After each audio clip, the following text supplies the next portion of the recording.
My father ran our childhood. Like a boot camp, I finally said no to him, and 3 weeks later, he drove 6 hours to pound on my brother's door at midnight. Long story, I need to preface this by saying I never once, growing up, heard my father say the word love in a sentence that wasn't followed by a condition. My name's Nathan Priest. I'm 34. I manage logistics for a mid-sized furniture distributor in Columbus, Ohio. And until about a year and a half ago, I would have told you my childhood was strict but fine. Lots of kids had it worse. That's the sentence I used for 2 decades. I don't use it anymore, and the reason I don't use it anymore is a story that starts with a man named Walter Priest, who spent 28 years in the Marine Corps and came home from it with the rank of Master Gunnery Sergeant, and the unshakable belief that a household without a chain of command was a household that would collapse into ruin. He didn't leave that belief on the base. He brought it home, hung it on the wall like a diploma, and built our entire lives around it. My brothers, Caleb and Owen, and I grew up in a 2-story colonial in a quiet suburb outside Dayton,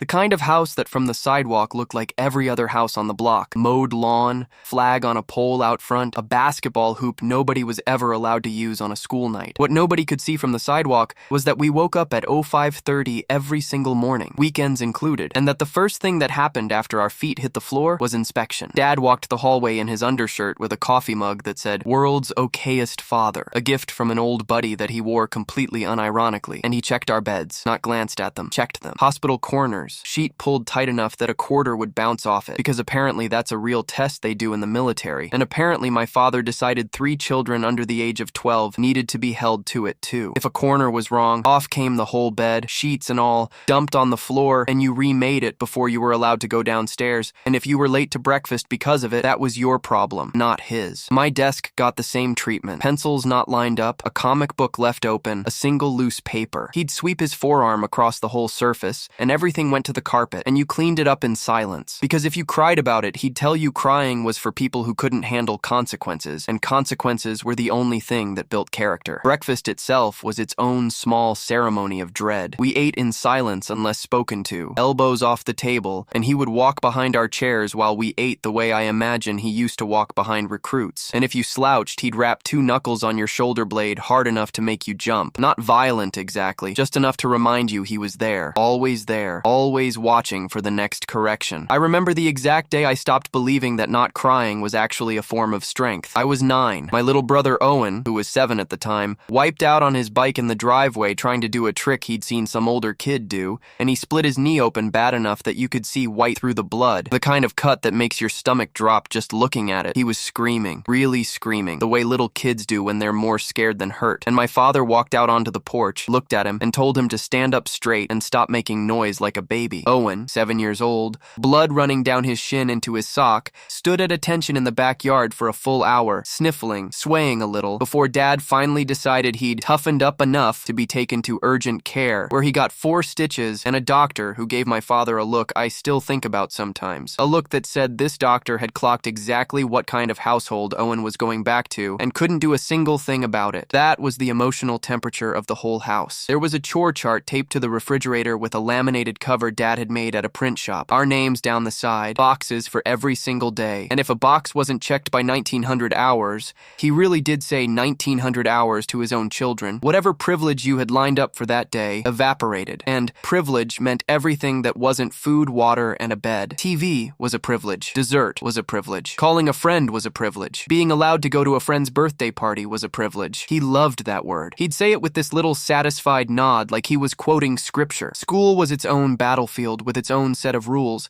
that nobody had actually written down anywhere except inside his head. When I was 13, I brought home a report card with 1 B+ on it in pre-algebra, surrounded by 4 A's. And instead of even glancing at the A's, he sat me down at the kitchen table with the textbook and made me copy the entire chapter on solving for variables by hand, word for word, diagrams included, 3 separate times over the course of a single weekend, while my friends were at a lock-in at the community center that I'd been looking forward to for a month. I remember my hand cramping so badly by the second copy that I could barely hold a pen the next morning, and he told me the cramp was good. That's discipline finding a home in your body, which is a sentence I have never been able to fully shake loose from my memory no matter how many years pass. When I was 15, I refused just once to sign up for the junior ROTC program at my high school, the one he'd already filled out half the paperwork for without asking me. And for that single act of refusal, I didn't eat dinner with the family for 3 straight nights, sent to my room with a glass of water while the the rest of them ate downstairs, the smell of whatever my mother had cooked drifting up through the floor vents. And on the third night, I finally caved and told him I'd sign up, not because I wanted to, but because I was so hungry I couldn't concentrate on anything else. And he nodded like a general accepting a surrender, and told my mother to set a plate for me. I signed up for junior ROTC the following Monday, and stayed in it for exactly 1 semester before finding every possible excuse to quietly let it lapse the second his attention moved elsewhere. Underneath all of it, quietly, for years, was my mother, a soft-spoken woman named Diane, who worked part-time at a dentist's office and who I remember, in fragments now, more as a set of small kindnesses squeezed into the cracks of the household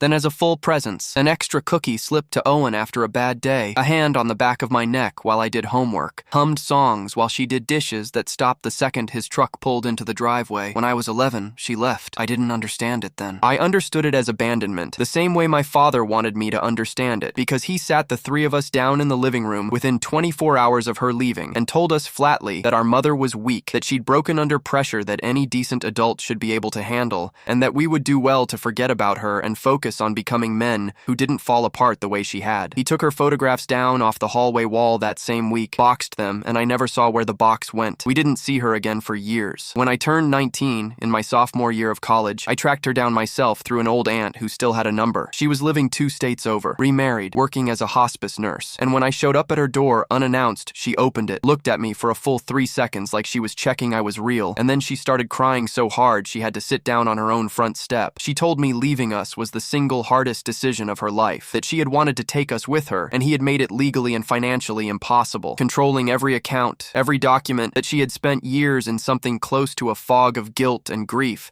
and that staying, she believed, truly believed, would have killed her, not metaphorically. She said that last part twice, like she needed me to actually hear it and not just let it wash past me. I sat with her on that step for almost 2 hours while she asked me questions about Caleb and Owen that a mother should never have to ask a 19-year-old about her own children, how tall they'd gotten, whether they still liked the same foods, whether they hated her. I didn't know what to do with any of that information at 19. I mostly just filed it away, the way I filed away a lot of things back then, because the machine my father had built inside my head was still running, still telling me that feelings were inefficiencies and that the correct response to almost anything was to keep moving forward. Mission first. The 3 of us got out the second we legally could. I left for Ohio State the August after I turned 18, and I have never, to this day, unpacked a moving truck faster than I did that one, practically sprinting boxes up 2 flights of stairs like the house itself might reach out and pull me back if I slowed down. Caleb, my older brother, joined the Merchant Marine, and I've always privately thought that's its own kind of tell, that the son of a man obsessed with hierarchy and discipline chose a career that put an ocean between himself and the person who taught it to him. Thousands of miles of open water as the only acceptable distance. Owen, the youngest, the one who bled into his sock in the driveway, moved to Denver after high school and became, of all things, a guitar teacher, working out of a little strip mall music shop, teaching 9-year-olds Smoke on the Water for $40 a lesson, sending me videos sometimes of his students nailing a chord change for the first time, this pure, unguarded joy on his face in every single one of them that I don't think our father ever once let himself show about anything. My father's reaction to that career choice was to tell Owen, at his own high school graduation party, in front of 2 of Owen's friends, that he was wasting a perfectly good brain on something a trained monkey could do. That's the kind of thing he said, and he said it with the same flat, reasonable tone he used for everything, which somehow made it worse, like cruelty delivered as a weather report. Every visit home after we left followed the same script. He'd find something. My first apartment, a cramped studio near campus, got a full inspection tour the one time he visited, ending with him picking a single dish out of my drying rack and asking, in front of my roommate at the time, whether I'd learned nothing at all in 18 years. Caleb's beard, which he grew out at sea and which I personally think looked great,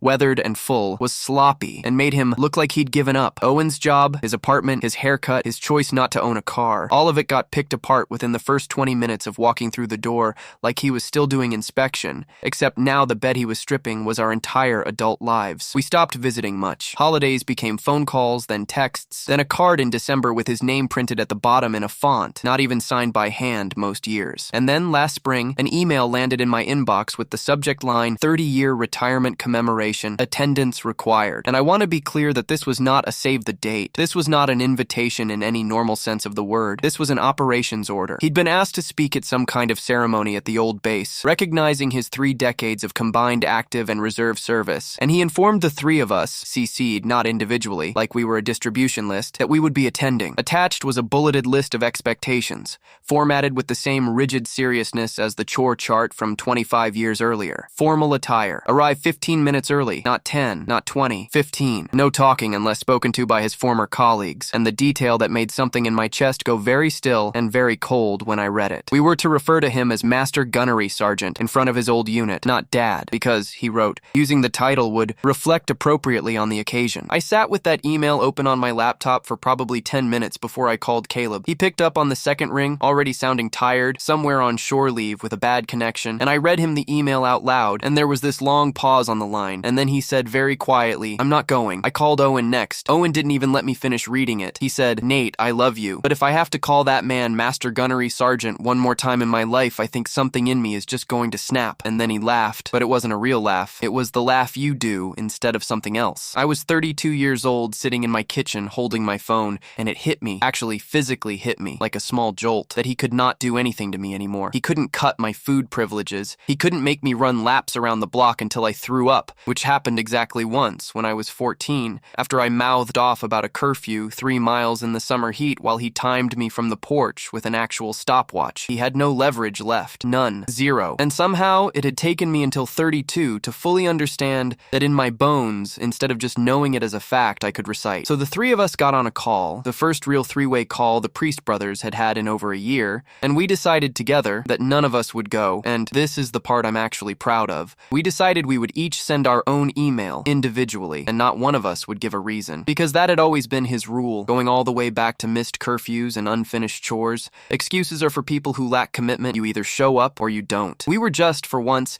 using his own doctrine against him, handing it back exactly the way he'd taught it to us. My email said 4 words. "I won't be attending." Caleb's, he told me later, said the same thing almost verbatim, apparently without either of us coordinating the wording. Owen's, being Owen, added, "Hope it goes well," which in retrospect might have been the most savage thing any of us sent, because it was polite in a way that had nothing behind it at all. The morning of the ceremony, I woke up at 5:28 with no alarm set, 2 minutes before the number that had governed the first 18 years of my life, my body apparently still keeping time to a clock I thought I'd shut off years ago. And I lay there in the dark of my own bedroom in my own apartment that I pay for with my own money, and I felt something like grief and something like a phantom limb at the same time. I checked my phone. There was a text in the group chat from Owen, time-stamped 5:31. "You up too?" Caleb answered a minute later from wherever he was, some time zone in the middle of the Pacific. Haven't slept. None of us had slept. I got up, made coffee I didn't really want, and sat at my kitchen table watching the clock climb toward 10, unable to focus on anything, checking my phone every few minutes for a message that never came. The ceremony, I found out much later from an old family friend who still keeps in touch with him, started at 10 in the morning at the base's community hall. Full dress uniforms, folding chairs, a little reception table with a sheet cake, and apparently,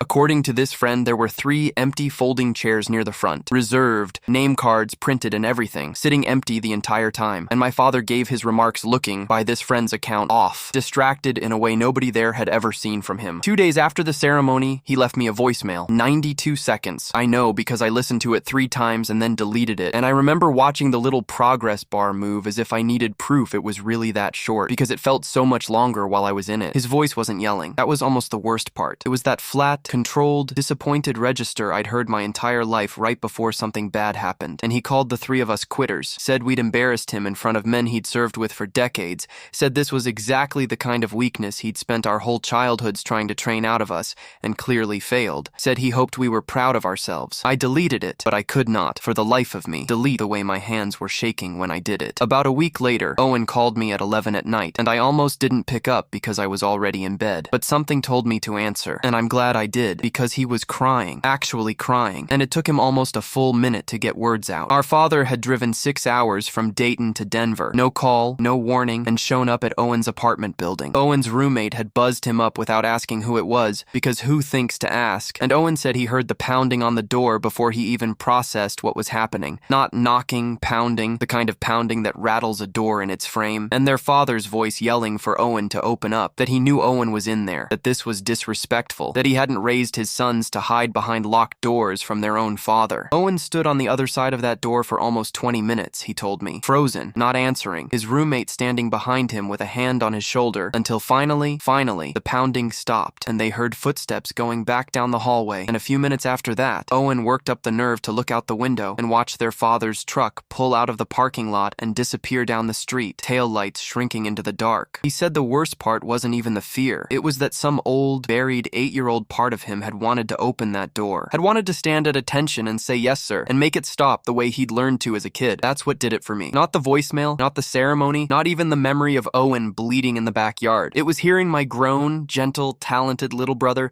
describe the exact physical sensation of wanting to obey a man who had never once, not one single time in either of our memories, made either of us feel safe. I stopped sleeping well after that call. It bled into my work. I missed a shipment deadline for the first time in 4 years at that job, sat through a meeting where my manager asked if everything was okay, and I genuinely didn't know how to answer her, snapped at a coworker over something trivial and had to apologize afterward, mortified at how much I'd sounded in that moment, like the very thing I'd spent my whole adult life trying to outrun. And after about 2 weeks of running on fumes and unspoken dread, I finally did something I'd been putting off since my 20s and found a therapist, a woman named Dr. Alvarez who specializes in family trauma, and in our very first session, describing all of this out loud to a stranger for the first time in my life, I used the word abuse for the first time ever, out loud, about my own childhood. Not strict, not old school, abuse. I remember the sentence physically catching in my throat on the way out, like my body didn't want to let it exist in the air. And once I said it, I couldn't stop crying. Not the polite kind of crying, the kind that comes up from somewhere much older than 32. And Dr. Alvarez just sat there and let me, didn't rush me, didn't hand me a tissue box like it was a cue to wrap it up, just let it happen. Over the following weeks, we went back through more of it than I expected to still be carrying. The hospital corners, the copied textbook chapters,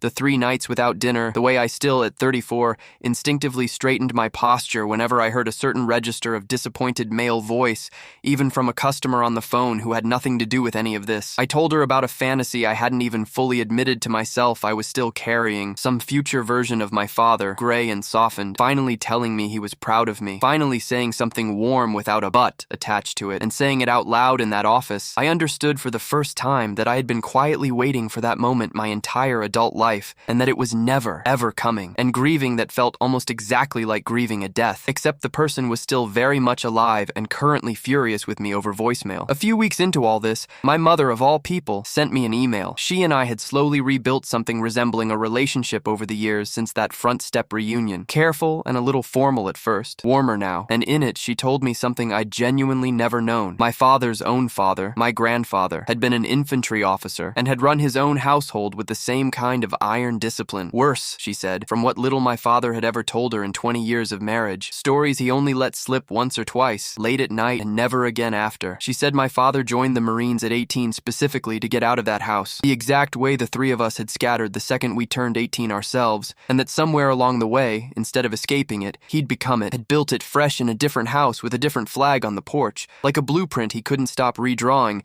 even though he'd hated living inside the original. I sat with that for a long time. It didn't excuse anything. Dr. Alvarez was careful to help me hold both things at once. That understanding where cruelty comes from doesn't erase what it did to you. That context is not the same thing as forgiveness. But it did something else, something I didn't expect, which was that it made him smaller and sadder instead of just frightening. A scared 18-year-old running from one version of the same house straight into building another one. Around that same time, something shifted at work, in a small way that ended up mattering more than I expected. I was assigned to train a new hire, Priya, 24, sharp but nervous, still learning our inventory system. And one afternoon, she misentered a shipping code that cost us half a day untangling a routing error. My first instinct, I felt it rise up fast and hot, an almost physical thing, was to snap at her. And for one full second, I heard my father's voice in my own head, that clipped, disappointed cadence, ready to come out of my mouth, already halfway formed. I actually stopped talking mid-sentence. I took a breath, and instead I sat down next to her, walked her through the fix step by step, and told her mistakes like this were exactly how everyone on the team had learned the system, myself included, that I'd made worse ones my first month. She thanked me later that day, said she'd been dreading getting reamed out, said her last manager would have. I went home that night and sat in my car in my own driveway for a few minutes before going inside, because I realized I had just done something my father never once did for me in 18 years under his roof,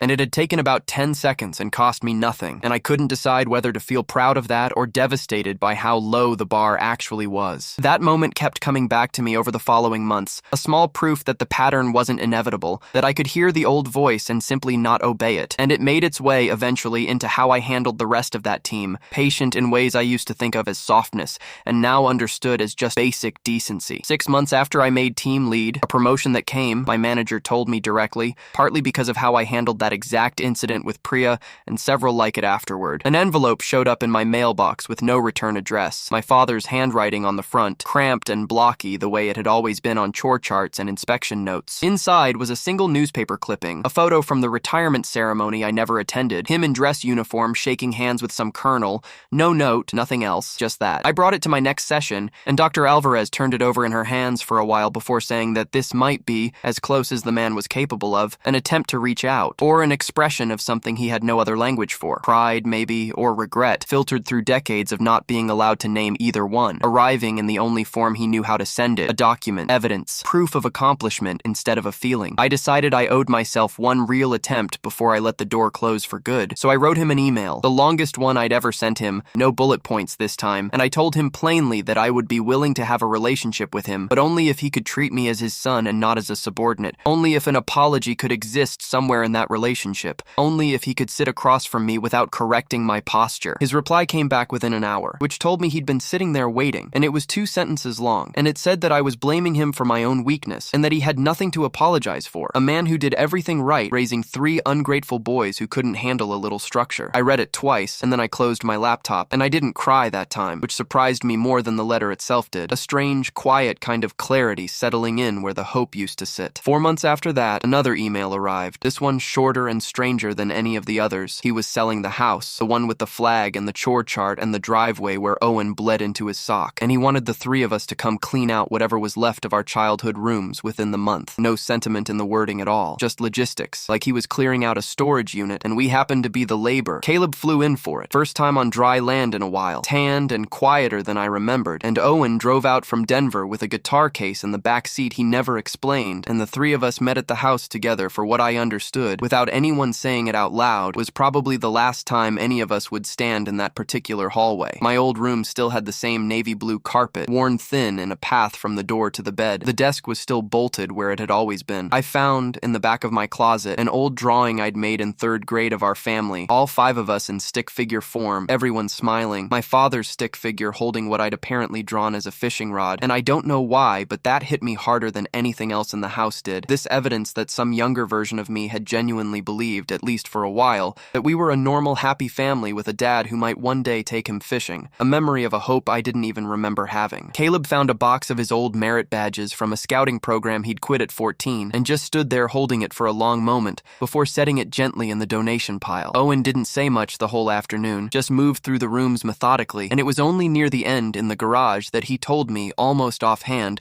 that this was the first time he'd been back in that house since the night their father drove to Denver, and that some part of him had been braced the entire drive over, half expecting to hear that same pounding on a door again. On our way out, loading the last box into Caleb's rental car, I looked back at the house one more time and saw my father through the front window, alone in what used to be the living room, standing very still, and for a second, just a second, I didn't see Master Gunnery Sergeant Walter Priest. I saw an old man who had methodically, deliberately, one inspection and one voicemail and one 6-hour drive at a time, pushed away every single person who might have loved him, and was now going to live out whatever years he had left in the quiet he'd built for himself, a quiet that had once been the entire point, and now, I suspect, is something closer to a sentence. It's been about 7 months since that day at the house. My relationship with my father now exists almost entirely in the form of short, dry emails a few times a year. Logistics, mostly. Nothing warm. Nothing that resembles what most people mean when they say family. I've made a kind of peace with that. The same slow, unglamorous peace you make with a lot of things that don't resolve the way you wanted them to. The kind of peace that isn't happiness so much as the absence of waiting for something that was never coming. He is never going to be the father I spent my whole childhood quietly hoping he'd become. But Caleb, Owen, and I have started something new instead. We get together twice a year now. No agenda, no chore chart, no inspection. Last month, it was a rented cabin up in the mountains outside Denver. The 3 of us sitting on a porch as the sun went down. Owen actually playing guitar for once instead of teaching someone else to. Something slow and unpolished that he kept apologizing for, and I kept telling him to stop apologizing for. Caleb telling stories about storms he'd ridden out at sea with this easy, open laugh I don't remember him having as a kid. And at some point, I just sat back and looked at my brothers and realized we were building on purpose, from scratch, the family we were always supposed to have. Not the one we were handed, not the one we survived, but one we were choosing. Every single time we picked up the phone or booked a flight or showed up on somebody's porch with a 6-pack, nobody was making us do it. That, I think, is the whole point.